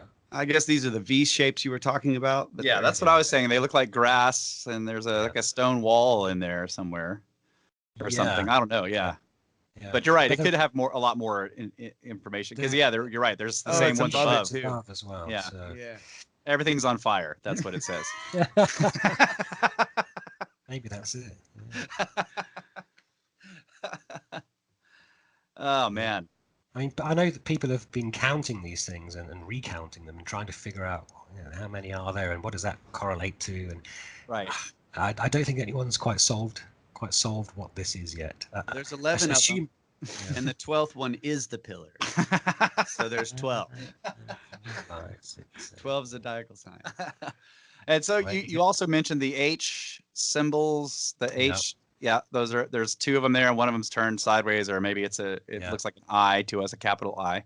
Right. But you're go ahead. We see these H or I symbols in various different places, different pillars at Gobekli Tepe, and there doesn't seem to be any kind of correlation. So it's not as though they always appear next to Ophiuchus, which is what we think this symbol is, or they always appear next to a certain constellation. They just seem to appear randomly on the pillars, and I don't know how to read that exactly. I suspect it's possible that it might just be saying, well, look, this is their kind of notation for saying this is the sky. These are stars. Or it might be that it's specifically saying these are zodiacal constellations, something like that, perhaps. Yeah, so it's some kind of notation that is, I think, specific to the zodiacal constellations, I suspect. Yeah. The other thing that you pointed out, and this is, just an aside, is that what we're looking at here is proto writing. Like you can see how now we're instead of it's no longer like they're just drawing pretty pictures of animals and hunting scenes. Now they're actually conveying abstract information using symbols, and you could see how that would slowly develop into something like hieroglyphics, and then eventually into alphabetic script over time. That this is the idea of writing right here. So yeah, exactly. So we've got these abstract symbols. I mean, these are probably abstract symbols. You've got the I or H symbols. They are abstract, and it's that abstractness which suggests that you're kind of on the way to developing a writing system. Yes. It's that level of abstraction. We see other. So this, we've kind of seen the here are the H and the I's again. You've got this shape here. On the side here, there are these sort of crescents, which I'm not really sure what they are. They're kind of too narrow to be the moon, but they might be the moon. I don't know. Then there is the. I just find it. There's like a necklace or a brooch. I think it's a necklace. Oh yes. Underneath the head of one of these. Let's see if I can find it. Pillars. Trying to remember what that picture looked like because I just saw it in your book. Yeah, I can't remember which slide number it is. It's around here somewhere. Ah, there we go. There we go. Right, so this is from pillar 18. So we've got an H again, but it's got a hole in the middle. Mm-hmm. Yeah. And presumably this is the sun and the moon. Okay, so this might be indicating, well, at other times this might be indicating an eclipse. Yes. So maybe this is saying, well, there is an effect which is like an eclipse, but it's to do with having this hole. And again, if the H does represent specifically zodiacal constellations, then maybe this is saying that the sun and the moon were obscured by this thing, whatever it is. Yeah. So were the zodiacal constellations. In other words, the sky was completely obscured by what could be. I interpret it to be some kind of dust cloud. I've also seen that interpreted, the H thing up there interpreted as two figures holding hands. That's what I thought too. Looks like that would be hard to tell. That would be a kind of I think it's fair enough, but I think once you've seen that there are other H symbols without this hole in it, then I think you realize, well, actually this is not two people holding hands. This is an H symbol with a hole. At least that makes more sense to me, rather than having a completely separate kind of symbol which kind of looks a bit like your H symbol. It makes more sense that this is an H symbol with a hole, just like this is the sun. With a hole in it. That's the way it makes more sense to me, I think.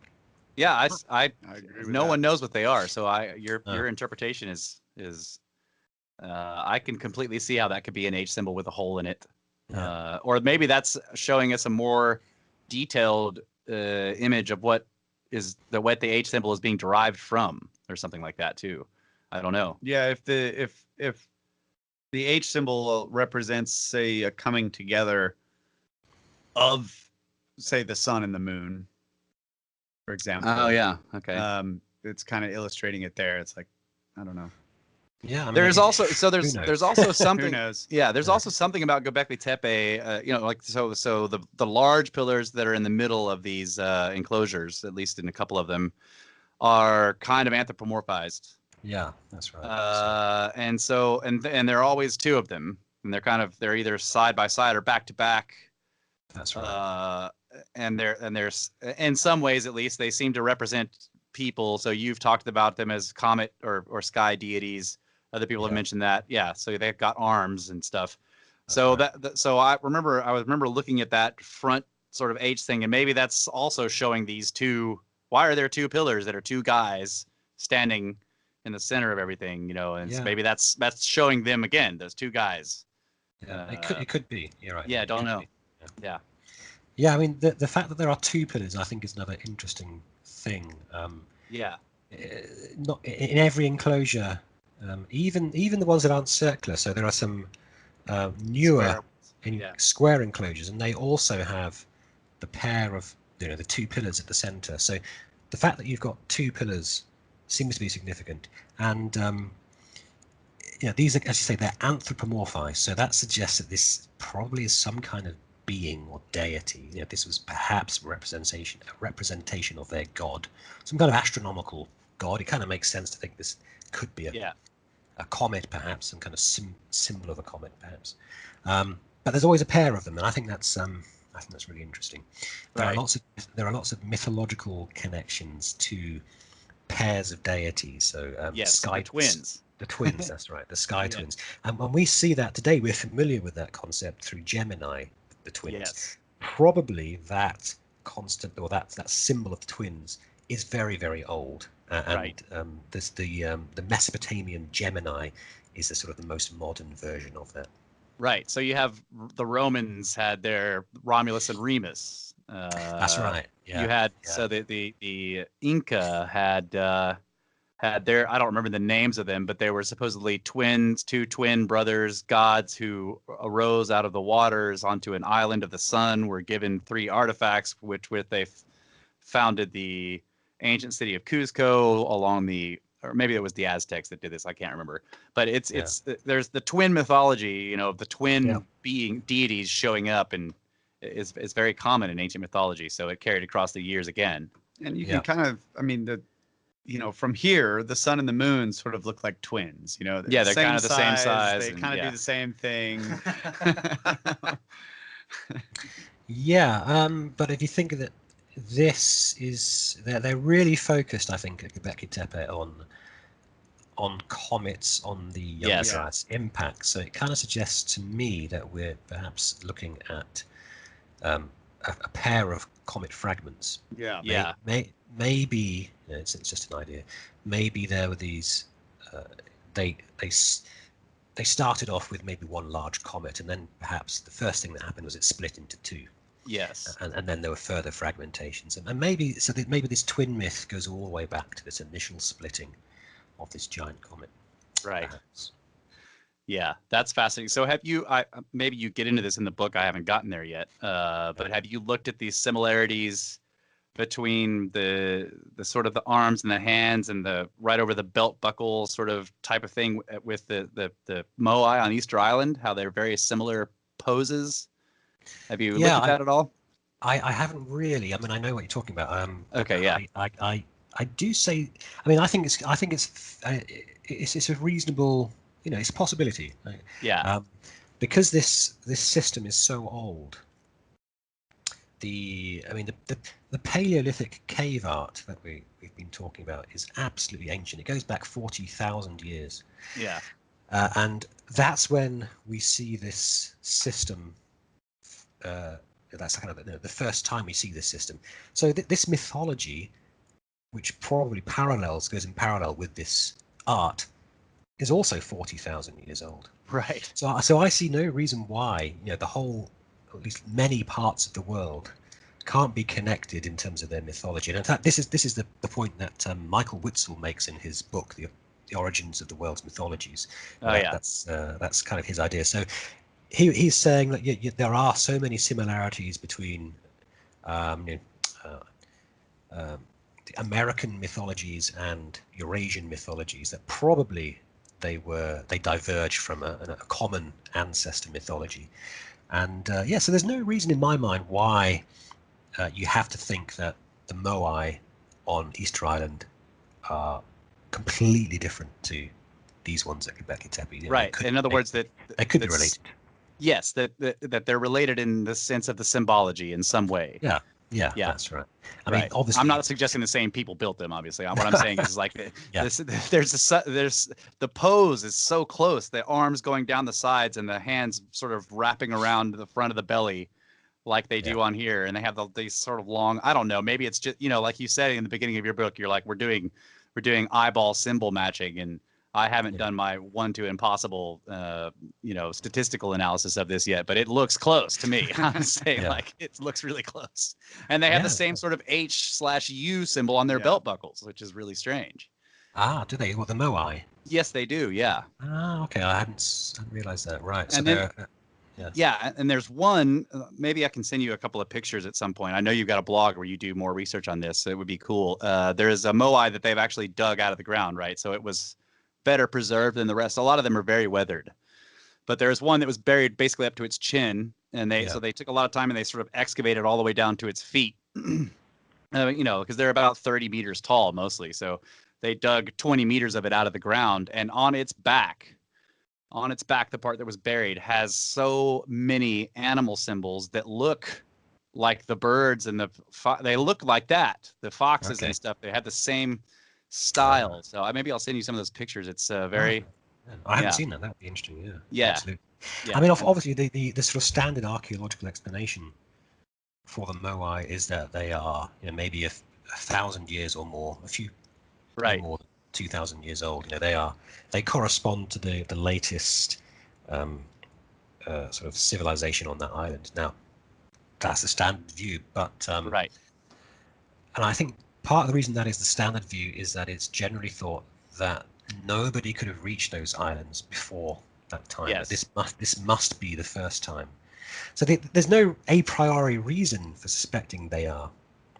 They have to have been made by the latest occupants of the island. I think it's just the fact that there couldn't have been anyone else. That's where I think the flaw in the reasoning is. We've seen that kind of reasoning before, and eventually I think it kind of shows up to be quite limited.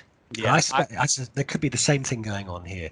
So it's another thing I mentioned in the book is we expect the Earth to have experienced these impacts over the last few tens of thousands of years. It's expected.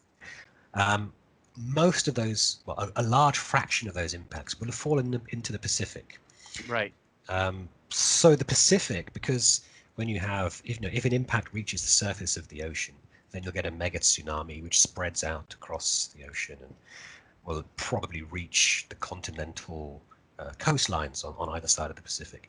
Yeah. So the thing is, most of these impacts will have occurred into the Pacific. The Pacific will transfer all of that energy all around the Pacific region. So the Pacific itself is probably the most risky place on Earth to have been over the last few tens of thousands of years. So that's quite possibly there were many civilizations, one after the other, on these islands, each one getting wiped out by completely erased. The next mega tsunami. So God, yeah, that's a good point. And then maybe that's how all the moai got buried. Yep. Yeah. I mean, they're So I looked at and this is more of the moai, which is kind of off the topic of your book, but I've looked at there are drawings basically from some of the first Europeans to go there, and then they're drawing the what they saw on the islands, and if you compare some of these drawings are very, very good. Very good drawings. Like, basically they sat down somewhere on a hill and sketched what they saw with the moai statues and everything in the background. And you can compare those images of these people from the 1500s or 1600s or whatever, their sketches, to what we see today. And it's practically the same.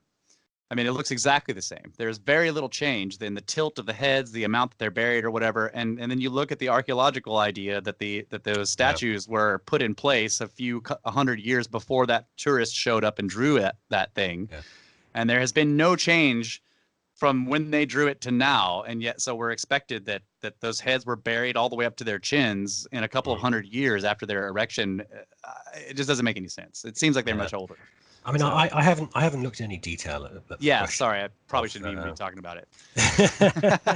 I know it's not in your book. It's interesting, but so I can't say a lot about it. I would like, it's something I need to go and have a look at. So I don't know what archaeological excavations have been done, because normally archaeologists they will generate some kind of depth age model. So they'll take radiocarbon measurements for different depths in the soil, and from that they can generate an age depth model. And I would have thought that this would have been done at Easter Island. Yeah. But so, if those statues stood for a long time and then were buried, and so then they took the radiocarbon dates, the bottom level of the soil is just the date of the beginning of the burial, rather than how long the statues have been standing there. You know what I mean? Like, it's hard to tell.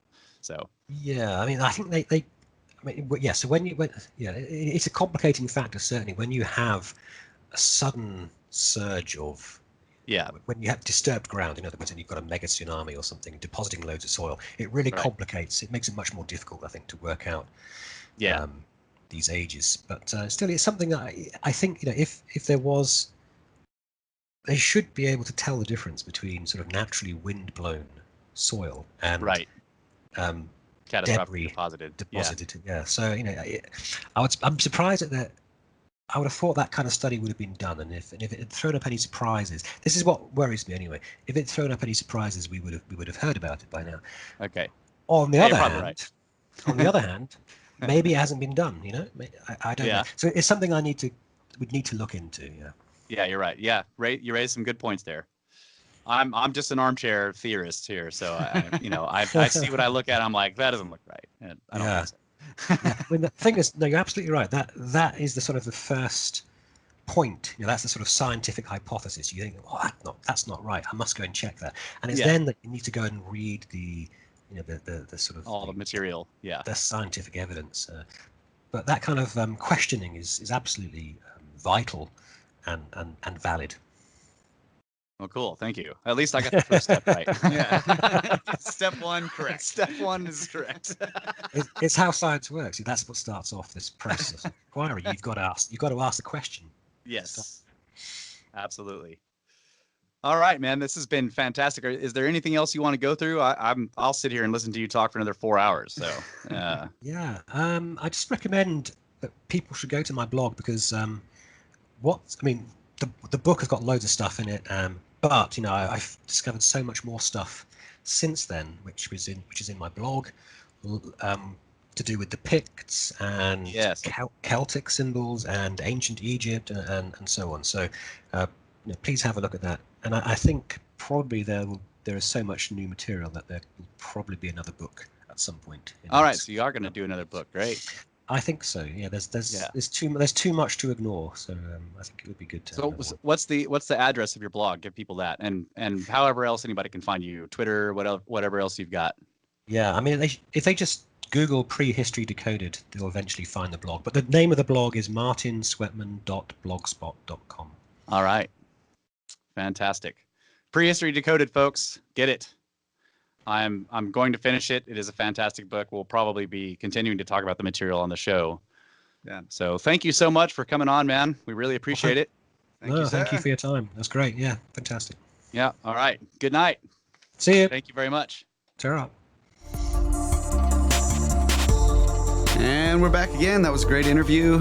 Thanks to Dr. Martin Sweatman for gracing us with his presence. That's right. Fascinating interview. Really good research. So again, I recommend everybody get the book. The statistical analysis he goes through in the book, it's great because you like when I say that, you expect it to be like, okay, that's boring. I don't want to read about statistical analysis. But the way he does it, it's just real brief. And he's like, look, so if you look at it this way and this way, here are the numbers and here's the probability we get. And then he goes through a whole bunch more ancient stuff and correlations. He's like, so what's the probability of that? Well, it's like this. And then if we combine that with these two things, then the number goes up. And as it keeps going and finding more correlations, he just keeps adding to that number. And you have to multiply them each time you add them. So you end up with basically, impossible to one. Is like that doesn't sound boring to me at all. That sounds freaking awesome. Yeah. So, and also the middle section of the book, maybe a couple of chapters where he just devotes it to, he goes through the Gobekli Tepe stuff at the beginning. So it just blows your mind right off the bat. It shows you the pictures, shows you how this is all working. And then he gets into the Younger Dryas Impact Hypothesis, and he kind of gives you it was a really good summation of the history of the whole thing, of uniformitarianism. The scientific process. Right, the scientific process. Yes. But he also... I love stuff like that, yeah, too. He also kind of starts out with here's how uniformitarianism got embedded, right? And gives you a real brief history of why is this even happening in the first place, And then it's what I'm saying is that he gives you all the pertinent information without it being just name heavy and right. So I just found it real easy to read as I'm going through. It's not like you're having to plow through all these papers and all that stuff. It's not like that at all. It's really well done. And then all the comet stuff is fascinating. Like he gives you the entire mechanics of how enormous comets get moved into the inner solar system. And then he shows you how, like, you know, he's like, so this guy and this guy did this study, and they showed that, like, this is how they begin to break up. And so you end up with this many in the inner solar system, and that gives us what probability chance that we're going to encounter one. And he shows you how they figured that out, right? And so you end up with you like over the past 20 or 30,000 years, we know this enormous comet moved in because there's this like triangle of dust, you know, that you can see, and that dust will get blown away by the solar wind over X amount of time. So we know it can't be that old. So we know a huge comet came in. We know this basically. That dust is incredible. basically Why have I never heard that argument before anywhere? I know. I mean, he was laying that out at the end there, just like, yeah, so. You know, this is the, like, behind the Comet Research Group. This is the evidence that says we know it happened. And I was thinking, like, I was thinking he was going to bring up the proxies and things that they'd found on the ground. Yeah, all that's in the book too. Yeah, but I mean, no, it's just that triangle of dust. Yeah, that's all you need. I saw the picture and I was like, talk about that, because that's almost never triangle of dust. Yeah, number 48. Let's look at that one. As I saw that picture, I was like, holy shit, yeah. So the triangle, the tip of the triangle is pointing at the line of the ecliptic. That's awesome. And so you can, like, you turn everything in your mind to where you're looking at the flat the ring of the solar system, and that triangle of dust becomes a ring of dust that we're looking out at towards the sun, you know? Yeah, it's we're in sort it, of like basically. a disc, but it fades out in density as it goes up or down, above or below the disc. Right. Yeah, that's incredible. Well, and there's a perspective thing happening. That's why it looks like a triangle to us. So from the Earth, the perspective thing is the closest part that you're looking at. Basically, is the part that's being near us. Yeah, and as it goes away from us, it sort of fades out into this. It's a perspective because you're looking at the ring going around the orbital plane. Okay, gotcha. You know, so like. There's a old series of books. Here we go. Like Ring World. Ring World. If you're on the inside of a giant ring, what you actually see is a big flat plane and then an arch that goes over the sun. Yeah. Right. And that's what that is. When I saw that, I was like, oh my God, that's a Ring World picture. There's just this flat plane and then whoosh, freaking goes. That's incredible. I'm going to have to look for that. I mean... Start taking long exposure photographs of the ecliptic at sunset. Yeah. That's crazy. It's really awesome. Yeah. Ashley, let me borrow your camera again. So he goes through all the proxies. He goes through the nanodiamonds. He's got fantastic pictures of the black mat. Yeah. And that's one of the clearest pictures I've ever seen. He has in his book of the black mat layer, and you see normal soil below, and then like a different kind of soil above, and there's just a thin clear black line right in the middle there over one of the Clovis sites in Arizona. So he goes through all that stuff, and he talks about how that black mat was created by like bog, like, you know, basically pond scum conditions that were just all of North America was like pond. It was just moldy and fungus is what created that black mat.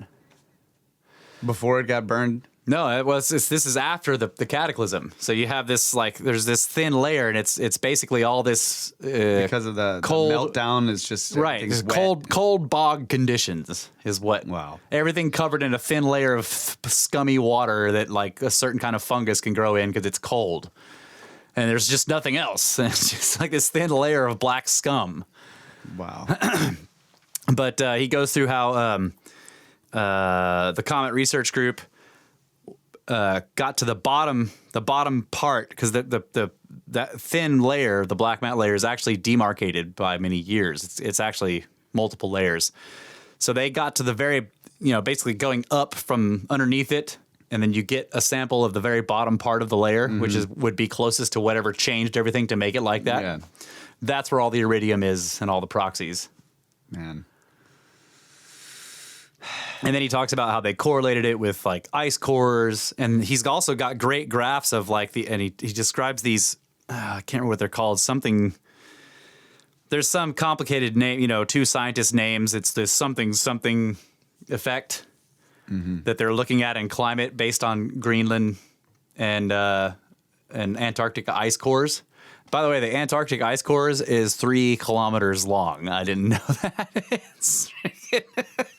of course, What it's they pulled out of there? Yeah, it's stored in meter-long tubes, right?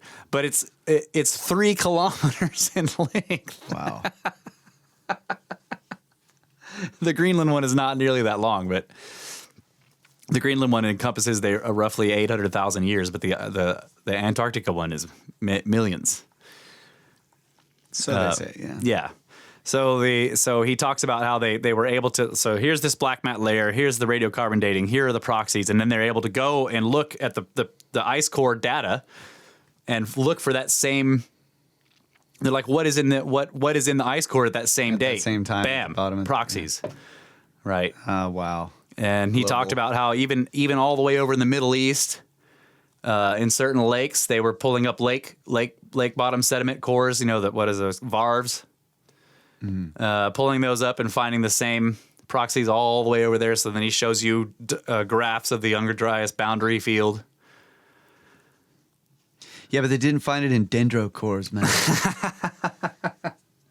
He does talk about dendrochronology too, and he sort of gives a little bit about how they attempt to do radiocarbon correction, right? Calibration using dendrochronology and ice cores and stuff, and how there has to be calibration. And he actually talks about stuff we talked about in like episode 3 or whatever, about how there are these big problems with how many radioactive carbon atoms there are in the atmosphere at any given time, and how that can change drastically given what's happening. And so the dates can be totally uncalibrated. And then he points out just real briefly in this like extremely British way about how the critics are just totally unscientific, and like how what they do is they purposefully only take the uncalibrated dates to argue that the stuff is off. Yeah. And he's like, I find this to be completely unscientific, and then he just moves on. Just like destroy it. That's awesome. Destroy. Move on. That's great. So yeah, I recommend people picking up the book Prehistory Decoded. It's available on Kindle. That's where I got it. So I'm about 75% of the way through. I'm going to finish it off. And he told me, he was like, oh, well, there's a few more surprises. And I'm like, oh, sweet. Yeah. It seems to me like he's wrapping up his argument, but he's like, no, it's not done yet. That's great. But oh man, I love it when I mean, this is fairly recent, right? When did he release Yeah, this is brand new. Yeah. I love it when somebody new comes on into the scene with the hard scientific evidence. Yeah. It's great. Yep. He's shocking it up right now is what he's doing. Exactly. He's a shock with the Sphinx, except he's shock on Gobekli Tepe. Yeah. He's just like, no, look, all this is very scientific. It's, impossible to one is the... Yep. So big thanks from the Snake Bros Institute for Advanced Copper Light Studies to Dr. Martin Sweatman for coming in and kicking some ass on the scene. Yeah, for sure. There's one more thing I was going to say about, so it reminds me the way that he's able to, once he's got this basic foundation of, okay, these strange animal symbols that we're looking at on these pillars are actually all astronomical, and they're actually zodiacal constellations. Yeah. The way he then takes that and says, okay, here's that idea, and here's how I can show that it's pretty accurate. Let's see how it looks across other cultures and other places. And he goes as far back as 40,000 years looking at cave art, and as far forward as all the way up to the Pictish stuff and the Celtic things. Reminds me of what we were doing a little bit about how we were like, wait a minute, maybe these characters in these stories represent civilizations. Yeah. And then you begin to apply that to all the myths, and you're like, and just the opening of understanding that happens. That's what it reminds me of in this book, is just he's doing that. He's like, okay, so now this one pillar at Gobekli Tepe, and then he looks at the other ones and he's like, okay, it does seem to match. That's the other thing. It's so brilliant that the handbags are sunsets. I mean, it's almost like you look at that, you're like, oh, God, of course obvious. They are. Yeah. That's why there's weird animals hiding behind the handbags. Heliacal setting. Yeah. Constellations. Right. Yeah, and he's got very solid, so when you're listening to him talk about it, it seems a little bit like, well, how do you know it's a setting sun? But it's very solid in the book. Like he shows you, like if it was sunrise, which is what most people talk about looking at the precession of the equinox, the autumnal equinox sunrise, all the constellations would be the other way around. They would be upside down. Yep. Right. And it would also, you'd have to rewind everything like half the precessional cycle or whatever. He shows you that whole graph, right? He's like, here are all the possible points. Well, first he says, we can determine it's sunset because of the only way that the constellations could look like this around the sun is during the sunset. Yeah. They don't ever look like that in the northern hemisphere at sunrise. They would all be upside down. Right. So he's like, so we're looking at a sunset. Which astronomical day are we talking about here, though? Because there's 4. There's 2 solstices and 2 equinoxes. Right. He's like, we don't know which one it is. So based on this configuration, if we're saying that the main part of the pillar could be if we could be looking at it at the summer solstice, the winter solstice, or the fall or spring equinox, that gives you 4 different possible dates for what that pillar is showing you. Right. Right. There's one of them that's really freaking close to the carbon dating of the wall. So he's like, let's just go with this one. It's 10,000 something BC. The radiocarbon dating is 9,700 BC, so they're really close. Let's assume that that's the correct date. And now thinking of these other ones as the sun, as the other 4, like what does that show? Is it correct? Bam, bam, bam. They all match. Yeah. You're just like, okay. The other thing I wanted to bring up that I didn't, but we just didn't have time. The fact that most of Gobekli Tepe is not even excavated yet. Right. Yeah, he does mention it. So how lucky did we get to find this one pillar? Yeah. That has maybe it's repeated in. Well, it could be, but yeah. It's not. I mean, they have excavated multiple of the rings, and that's the only one. Right. That's right. So what else? With that's sort of the key. Yeah. Dig the rest of them up. Let's figure out what else is going on. And that's enclosure D, which is the oldest enclosure they've dug up so far. Right. So So it could be that it was that at some point they built one, they did this thing, and then it was repeated over and over and over and over again as the ages moved on. Yeah. And it could have been a place like kind of what Graham had talked about, where so one time a year they're like, okay, well, let's go there and let's build the next ring. Yeah. Yep. And then we'll go back to where we live. Right. So that's why it seems like that just wasn't really. Yeah. There's not a city here. Right. Yeah. But there was farming and stuff. So that's like the very beginning of agriculture. Yeah. Yeah. They show up and they start doing agriculture and they start cutting stones and they set it all up and then they go back to where they live. Yeah. And then after however many years, every 72 years or something, they go back and they build another one. He also talks about that. He's like, and bury the one from last time. Yeah. He talks about how this isn't. He talks about how they didn't live here. He's like, if we could identify the place where these people lived, it would tell us a lot more about them. But there's no evidence of occupation here. No cook fires, nothing like that. No middens. Yeah, no, that's interesting. That's really weird. Like they kept it clean. Yeah. If they did live there, they cleaned it. There's just no stuff you associate with occupation at all. Man. Couldn't possibly have been a construction crew then. Right. There's no soda cans and water bottles and cigarette butts.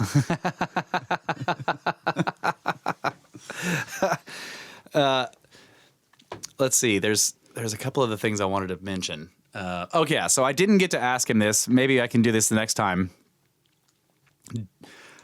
This is all the after the fact thinking that's going on here. Yeah. You get somebody in the interview and you're like, ask all the questions, and then you're like, what else? Yeah. Well, no, I thought of asking him this before, but I just didn't get around to it. Does he think that Stonehenge and other stone circles may have also been inscribed? They've just been exposed. Right. Like, could Stonehenge have originally had similar stellar symbols on it in terms of animals, and there are some symbols on it that you can only see in like certain moonlight or whatever they say. Right, and we didn't get into the serpent symbology of Gobekli Tepe at all, which he talks about a lot in the books. There are these snakes all over the place that have big fat heads, and he's like, these are probably cometary things or whatever. There's one where it shows the bird parallel snakes. Yeah, it shows the bent bird, the what he calls the bent bird that looks like an ostrich with its legs going forward, and it's associated with a particular constellation. And there's a whole what? Aquarius. Yeah. Yeah. There's a whole, like, Pisces. Sorry. yeah, there's a whole bunch of snakes seeming to emanate out of the chest of the bird, and then they go around the side of the pillar. All the heads do. Like, they fan out from it. And he's like, this is a radiant. You know? It's depicting a radiant. If the snakes are things flying through the sky, Yeah. this is showing you the radiant, how they Where all they're radiate from coming the chest of the from- bird. They're all, Yeah. yeah, Yeah, I think it's Pisces that's the bent bird. yeah, Yeah. could be, yeah. I can't remember which way. It's probably Pisces. So, fantastic book. I recommend everybody get it. Again, I know I've said that a bunch. Get the book. Should we get the book? You guys should get the book. All right, you guys can get a hold of us at brothersoftheserpent@gmail.com. Visit the website, brothersoftheserpent.com. Check out the snake skins and Snakelopedia and the glossary of terms. And share the shows. That's right. Follow us on Twitter at Snake Bros and No Vowels, SNKBRS.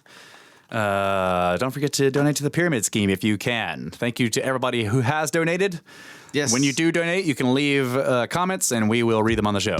That's what we've been doing. We also have Brothers of the patreon.com/Brothers of the Serpent. You can support us that way if you want. Patreon. Thank you to our Patreon supporters that are there.